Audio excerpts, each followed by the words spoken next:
Honing is the process of straightening a blade edge without removing any metal. The Angle Pro Sharpener comes with 3 honing wheels.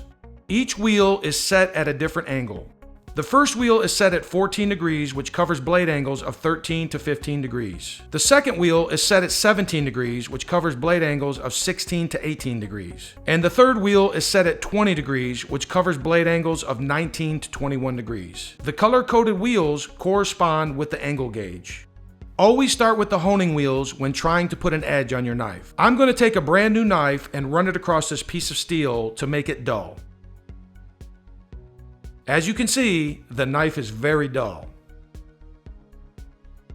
Now I'm going to measure my blade angle using the angle gauge. Always start measuring at 21 degrees and go down from there.